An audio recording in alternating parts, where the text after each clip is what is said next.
Greetings, everyone. Hope all of you are having a fantastic day today. Let's get right back into Pathfinder Wrath of the Righteous and do another party member build. This time I want to focus on Greybor, someone who takes a great deal of pride in being a professional assassin.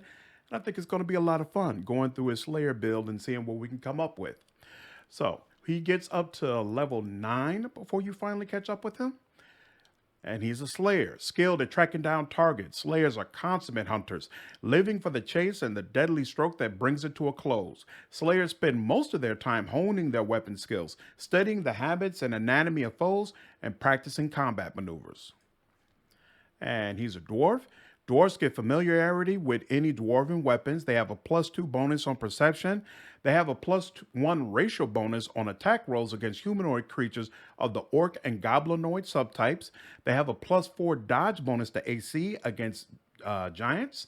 They get a +2 racial bonus on saving throws against poison, spells, and spell-like abilities. They get a +4 racial bonus to their combat maneuver defense when resisting a bull rush or trip attempt when standing on the ground. And finally, they have a base speed of 20 feet that is not modified by armor or encumbrance. So obviously, this is someone meant to be right up front in the middle of the action. Now, we can't get his attributes exact, but we'll get 15 dexterity and 17 strength. So his real stats are 22 in strength, 16 in dexterity, 14 in constitution, 13 intelligence, 12 wisdom, and 10 charisma. So he is level 9, so he'll get 2 more attribute points before we finally get him to the point that we would actually catch up with him, but we're still not going to be able to exactly mirror his stats. Go next. As you can see, he gets quite a few class skills. I would definitely recommend that athletics is one of the skills you level him up in. He's one of the few party members you receive that has a really nice strength stat, so it's a natural fit for him to level up athletics. You can put the rest of the skill points any place you choose. All right, and for our first feat, he gets 2 weapon fighting. Your penalties on attack rolls for fighting with 2 weapons are reduced. The penalty for your primary hand lessens by 2, and the one for your offhand lessens by 6. Normally, these penalties would be 6 and 10 respectively. And for background, he is a mercenary. Mercenary adds Knowledge World to the list of her class skills. She also becomes proficient with light armor, spears, long spears, and javelins. And I think he's neutral evil. And confident is fine. Greybor. Oops. Okay. And study target. A Slayer can study an opponent he can see as a move action. The Slayer then gains a +1 bonus on attack and damage rolls against it. The DCs of Slayer class abilities against that opponent increase by 1. If a Slayer deals sneak attack damage to a target, he studies that target, allowing him to apply his study target bonuses against that target. And these bonuses increase over time. All right, level 2. All right, and now we get a Slayer talent. And the first one we use is combat style, 2 weapon combat, and double slice. Your offhand weapon while dual wielding strikes with greater power. Add your strength bonus to damage rolls made with your offhand weapon. You normally add only half of your strength modifier to damage rolls made with a weapon wielded in your offhand. Fill out the skills. Accomplice Sneak Attacker. Your sneak attack damage increases by 1d6. And Sneak Attack. If a character can catch an opponent when he is unable to defend himself effectively from an attack, she can strike a vital spot for extra damage. The character's attack deals extra damage anytime her target would be denied a dexterity bonus to AC, or when the character flanks her target.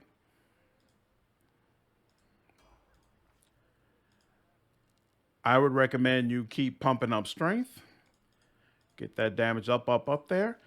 You could also consider, since when you get him, his dexterity is 15.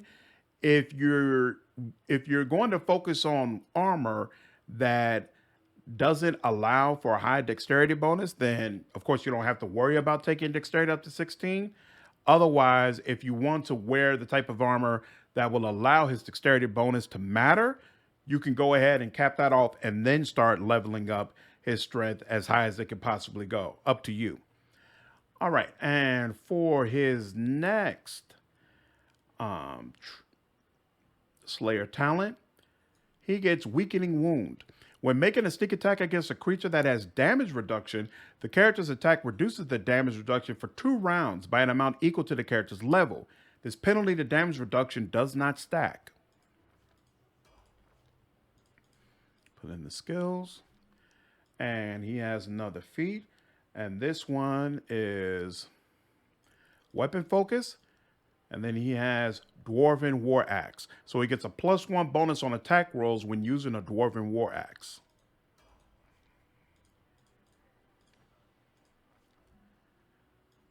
All right. Slow reactions. Opponents damaged by the character's sneak attack can't make attacks of opportunity for 1 round.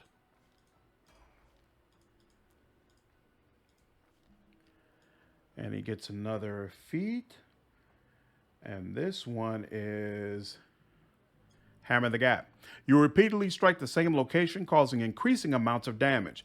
When you make a full attack, each consecutive hit against the same opponent deals extra damage equal to the number of previous consecutive hits you have made against that opponent this turn.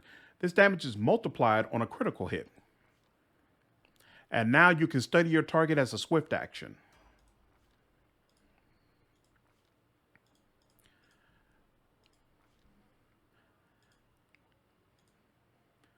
Now you have improved 2-weapon fighting. You get a second attack with your off weapon, albeit at a -5 penalty.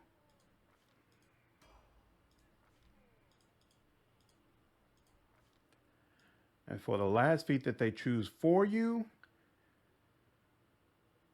you get Power Attack.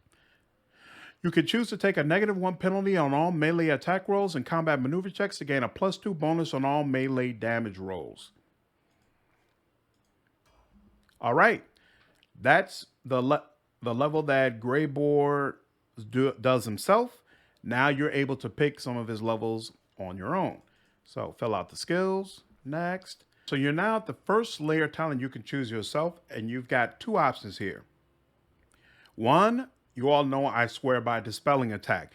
An opponent that is dealt sneak attack damage by a character with this ability is affected by a targeted dispel magic, affecting one of the spell effects active on the target.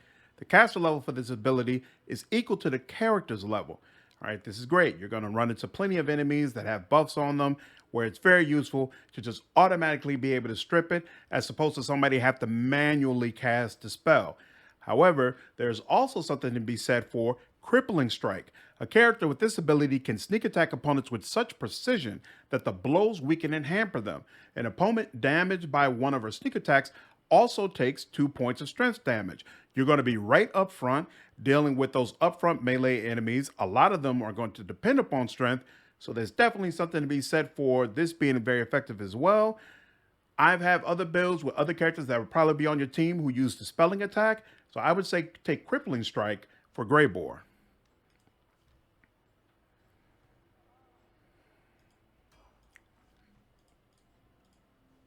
And then for your level 11 feat, I would go down to Improve Critical and choose Dwarven War Axe, since that's clearly what he specializes in. Keep increasing strength. For your level 12 Slayer talent, I'd go into Combat Style, 2-weapon combat, greater 2-weapon combat. You get a 3rd attack with your offhand weapon, albeit at a -10 penalty. Let him keep swinging it around. Each time he swings it, it's an opportunity for a potential critical. Speaking of critical, I'd say we come down here and go ahead and get Critical Focus. You are trained in the art of causing pain. You receive a +4 circumstance bonus on attack rolls made to confirm critical hits. You also get Slayer's Advance. A Slayer once per day can increase his movement speed by 30 feet, and his movement doesn't provoke attacks of opportunity.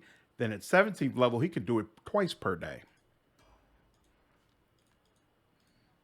And then at level 14, I would say go ahead and might as well choose Dispelling Attack at this point. Then you also get quarry. A character can, as a standard action, denote one target within his line of sight as his quarry. He receives a +2 insight bonus on attack rolls made against his quarry, and all critical threats are automatically confirmed. A character can have no more than one quarry at a time. Then at 15th level, you get a bunch of feats regarding what happens when you critically hit an opponent. So you can have one where you automatically blind opponents when you hit them with a critical hit. You have another one where they are sickened automatically, they're staggered automatically, or they're tired automatically. All of these are great. I go with blinding critical only because, again, you're up front. So a lot of the enemies that he's going to face first will be enemies that absolutely need to see in order to be effective. And so I appreciate this talent, but honestly, all of them are great. You can't really go wrong. Level up strength.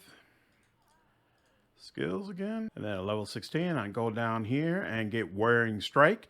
Whenever the rogue damages a creature with one of her sneak attacks, she also deals 1 point of constitution damage to that creature. Very effective stuff. And then for your final level, you can go ahead and take Cleave. I like the things that Cleave opens up a lot more than Cleave itself, but at this point, you don't have much more available that's really going to make a Slayer better. With Cleave as a standard action, you can make a single attack at your full base attack bonus against a foe within reach. If you hit, you deal damage normally and can make an additional attack against a foe that is adjacent to the first and also within reach. Certainly not bad to have in your arsenal.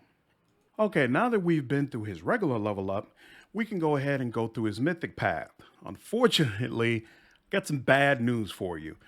Greybor is one of those companions who, when you get him, even though his mythic path should not be unlocked until he becomes your companion, the game still pre-selects some mythic path options for him. So you're actually limited in what you can do. So one of them is defensive study. You found a way to use your perception and knowledge to better defend yourself. Your study target ability gives you a bonus to AC against the target of your study target ability. This is okay. Definitely not something I would have chosen. All right. For your first mythic feat, this one's a little better. 2-weapon fighting. With weapons in both hands, your death strikes make you twice as deadly. Your penalties on attack rolls for fighting with 2 weapons are reduced by 2. Next one. This one is absolutely awful. Rupture restraints. You can create a surge of mythic powers that frees you from all magical restraints. 3 times per day, you can use this ability as a free action to automatically dispel any effects that make you frightened, dazed, sickened, shaken, staggered, nauseated, stunned, paralyzed, or confused. There are a ton of different ways to deal with these type of effects. You should not be using a mythic ability to limit them. Whack.